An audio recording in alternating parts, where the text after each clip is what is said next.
আসসালামু আলাইকুম। আলহামদুলিল্লাহ গত কয়েকদিন টানা ধানের কাজ করার পর আমাদের প্রায় ৩ বিঘা জমিতে ধান লাগানোর কাজ আজকে শেষ হচ্ছে। যেহেতু আমাদের ধান লাগানোর কাজটা আজকে প্রায় শেষ, তাই আজকে সবাই আবদার করেছিল যে দুপুরে যেন গরুর গোশত দিয়ে আমাদেরকে খাওয়ানোর ব্যবস্থা করা হয়। আগে থেকেই সকালবেলা আমরা গরুর গোশত আনিয়ে রেখেছিলাম, যেহেতু দুপুরে আমাদের এটা রান্না করতে হবে। কিন্তু আমাদের যে জমিতে আমরা সর্বশেষ ধান লাগাচ্ছি, এখানে ধান লাগাতে লাগাতে অনেক বেশি সময় আমাদের লেগে যাচ্ছিল, কারণ এই জমিটা ধান লাগানোর উপযুক্ত জমি না। এই জমিতে প্রচুর পরিমাণে ঘাস রয়েছে। হয়তো আপনারা দেখতে পেয়েছেন যেদিন এই জমিটা আমরা চাষ দিয়েছিলাম, প্রচুর পরিমাণে ঘাস এখানে ছিল, ছাগল বাঁধা ছিল, ছাগল ওই ঘাসগুলি খাচ্ছিল।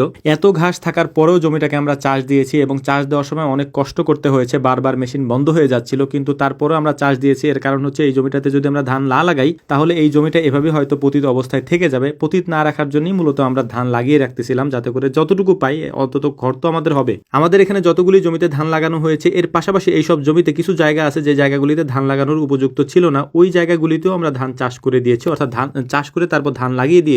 কারণ জায়গা পতিত রেখে কি হবে, ওই জায়গায় ধান চাষ করে দিলে অল্প কিছু হলেও তো হবে, বিশেষ করে আমাদের খরচ তো হবে। এর পাশাপাশি হচ্ছে এখন যেহেতু বৃষ্টির সিজন, তাই পানি দেওয়ার তেমন একটা চিন্তা ভাবনা আমাদেরকে করতে হবে না। মাঝে মাঝে বৃষ্টি হয়, ওই বৃষ্টির পানিতেই ধানের পানি হয়ে যায়। আলহামদুলিল্লাহ ধানের কাজগুলি শেষ করার পর বাড়িতে যাওয়ার পথে আমরা পাট দেখে যাচ্ছিলাম যে পাট কি হয়েছে কিনা, অর্থাৎ এই পাটকে আগামীকালকে বাছা যাবে কিনা এটা দেখার জন্য কিছু পাট আমরা উঠিয়ে তারপর দেখতেছিলাম ধুয়ে পরিষ্কার করে। আগামীকালকে হয়তো এটা উঠাতে হবে, যে কারণে এটাকে সুন্দর করে আমরা দেখে নিচ্ছিলাম। কাজ শেষ করে বাড়িতে আসতে আসতে আমাদের অনেক বেলা হয়ে যায়। বাড়িতে এসেই আমরা সুন্দর করে আমাদের রান্নাটা চড়িয়ে দিয়েছি, কারণ দ্রুত আমাদের এই কাজটা করতে হবে।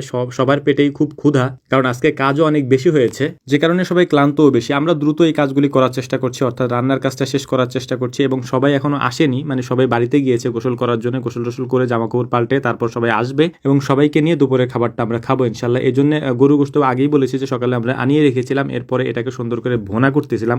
সবাই আমাকে বলে গিয়েছে গোশত রান্না করার সময় ঝোল যেন কম থাকে, এর পরিবর্তে আমাদেরকে ডালের ব্যবস্থা করে দিতে। তো আমরা সেটাই করার চেষ্টা করছিলাম। আলহামদুলিল্লাহ দেখতে দেখতে আমাদের রান্নাটাও প্রায় শেষের দিকে। আমরা রান্নাটা শেষ করে তারপর হচ্ছে যে খাবার পরিবেশন করার চেষ্টা করব। অনেকের হয়তো প্রশ্ন জাগতে পারে মনে যে এই রান্নাগুলি আমরা কেন করি, আমাদেরকে বাড়ি থেকে কি রান্না করে দেয় না। আমি আগেও বলেছি, হয়তো অনেকে জানেন যে আমাদের পরিবারের লোকজন কম। এর পাশাপাশি হচ্ছে যে এই রান্নাগুলি অনেক মানুষের হয়, যেহেতু আমরা 8-10 জন একসাথে খাওয়া দাওয়া করি, তাই অনেক মানুষের রান্না বাড়ি থেকে করতে গেলে একটু প্রেশার পড়ে যায়। যেহেতু আমাদের বাড়ির রান্নাও করতে হয়, এর পাশাপাশি যদি এই রান্নাগুলো আমরা বাড়ির মধ্যে চাপিয়ে দিই তাহলে একটু কষ্ট হয়ে যায়। যেহেতু আমরা রান্না করতে পারি আলহামদুলিল্লাহ, আমরা নিজেরাই রান্না করে নিজেরাই খাই আলহামদুলিল্লাহ। আর আমরা যেহেতু 8-10 জন মানুষ একসাথে থাকি, যে কারণে হচ্ছে এটা করতে আমাদের তেমন বেশি সময়েরও প্রয়োজন হয় না। অল্প সময়ের মধ্যে আমরা সবাই হাতে হাতে এই কাজগুলি করেও ফেলতে পারি। আমাদের মাংস রান্না শেষ হওয়ার পর কয়েকটা বেগুন ওরা ছিঁড়ে নিয়ে এসেছিল, ওই বেগুনগুলিকে আমরা হচ্ছে যে রান্না করা যে আগুন ছিল ওটার মধ্যে পুড়তে দিয়েছি এবং পোড়ার হয়ে গেলে এটাকে দেখতেছিলাম যে এটাকে ভর্তা করা যায় কিনা। তো দেখলাম যে আলহামদুলিল্লাহ ভালো মতো পুড়েছে কয়েকটা, এবং সেগুলোকে আমরা ভর্তা করার চেষ্টা করছিলাম। সবার পেটেই অনেক ক্ষুধা, কারণ আমরা অনেক বেলা করে কাজ থেকে এসেছি এবং আসার পরে এই কাজগুলি করতে একটু কষ্ট হয়, যে কারণে হচ্ছে যে মানে কেউ আর অপেক্ষা করে না, যার যার খাওয়া দাওয়া শেষে তাড়াতাড়ি শেষ করে ফেলে। তো যাই হোক, ভিডিও শেষে খুবই গুরুত্বপূর্ণ একটা তথ্য আপনাদেরকে দিয়ে দিই। তথ্যটি হচ্ছে আমরা কখনো কারোর সাথে মেসেজে কথা বলি না, অর্থাৎ বিসমিল্লাহ এগ্রোতে কখনো আপনি যদি মেসেজ দেন তাহলে আমাদেরকে পাবেন না। আমাদেরকে সরাসরি রাত 9টা থেকে 10টা কল দিতে পারবেন, কল দিয়ে আমাদের সাথে কথা বলতে পারবেন।